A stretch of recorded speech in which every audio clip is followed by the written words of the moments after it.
So you can see there's years of brake dust on there that's never been cleaned off. So we're using a product made by Auto Smart called Red 7, which is a pH neutral sort of cleaner that we use on wheels. There's other products out there like Dragon's Breath and stuff like that, they're all the same. We generally call it Dragon's Breath because when you smell it you'll see why, but it's actually really good for cleaning wheels, as you can see. The barrels inside are too far gone to clean. We'll give them a wipe over and a brush, but these wheels are going to have to be professionally restored, refurbed. So we'll get them off at some point in the future and do that.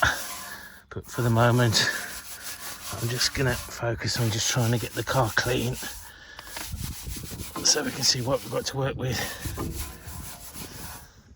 As you can see, the wheels have actually come up clean now, but they're knackered. I mean, they're all corroded and pitted, and especially inside the barrels. So they'll be sent off for a refurb at the first opportunity.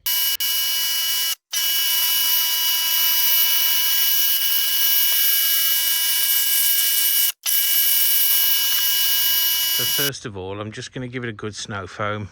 No other reason, just get the general sort of dust and dirt out of it. And then I can sort of focus on what needs cleaning sort of properly and give it a good thorough deep clean. So the object of this one is just to blast it off really and just see what I'm left with. So that's the first snow foam and rinse done, just to get the heavy crap off.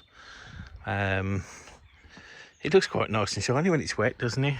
Unfortunately, underneath that wet exterior there's a very dull scratched paintwork which we're going to sort out. But generally speaking, I'm just going to go around now with the degreaser and the little brush and just get in all the nooks and crannies and just give all those a really good sort of scrub and clean out before we give it a proper wash. And then that'll reveal what we've got to work with over the next few months.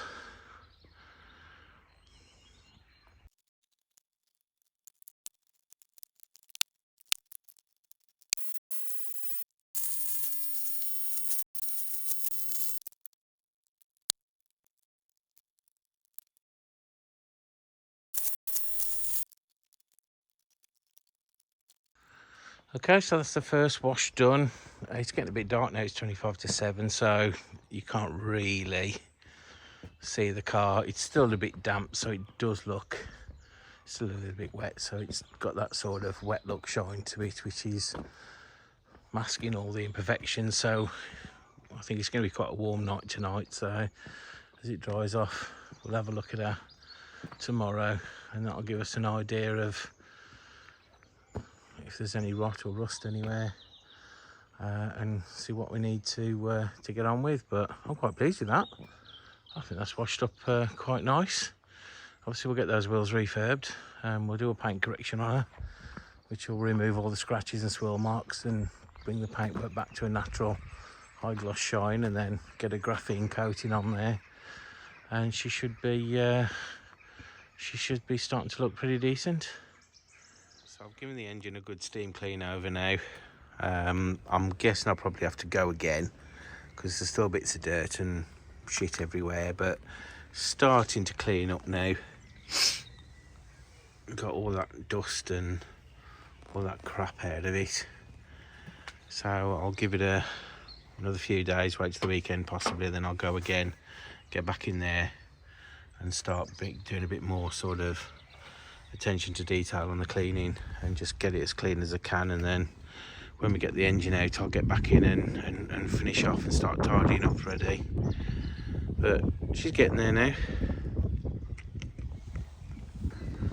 Okay, so it's time to give this interior a good clean now. You can see it's quite dirty, so I'll get everything out of it, get it all cleaned up properly, get some leather conditioner on those seats, and see if we can get it back to how she should be. Okay, so it looks like it had a mobile phone here at one point. Straight out the 80s, that one. So surprisingly quite clean under the passenger foot mat. Shame about the rest of it. Right, let's have a look, see how this leather cleans up. There you go, first wipe over with a bit of interior cleaner. It's starting to make a difference. That was how it was 5 minutes ago. That's now, so I'll persevere, keep cleaning, and then get some conditioner in there. And hopefully we'll get some life back into these seats. So I'm also going to attempt to clean this roof lining. I'm hoping that it's not perished to a point that when I start to clean it, it sags. So I don't really have a choice but to go in. I don't want to leave it dirty, so I'm going to chance it. Obviously there's a few signs of bits of wear up there, so hopefully I can pull this off without it falling out. So there we go, that's the first clean on the sort of back seats and the back of the car, so it's definitely improving. I think another go at that will help, but she's getting there.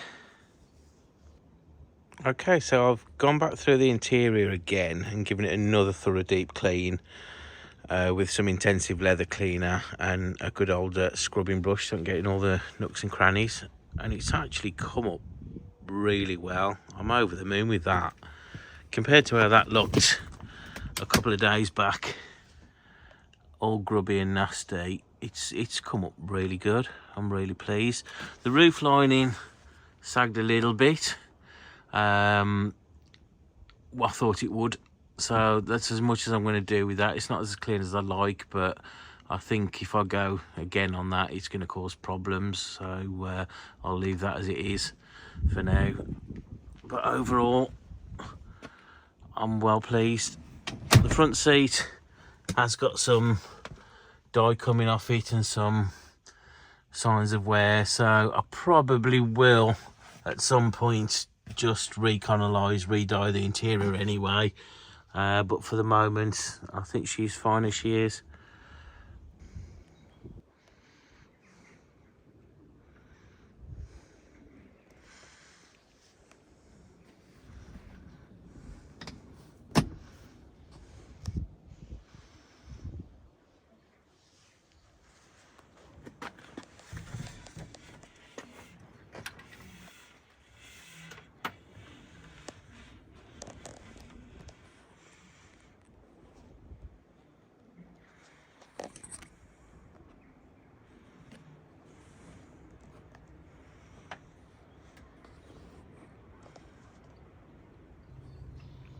So now I've got all the cleanup done, I'm going to start applying a few coats of the Glip Down leather conditioner. We've used this stuff for donkey's years, it's ever so good, especially with the old sort of leather that's not been looked after. You can just keep applying it, letting it soak in, and it will actually bring the leather back nice and soft and supple. So this is the first one of probably 7 or 8 coats of this I'm going to do over the next few days, just to get the leather back nice and supple.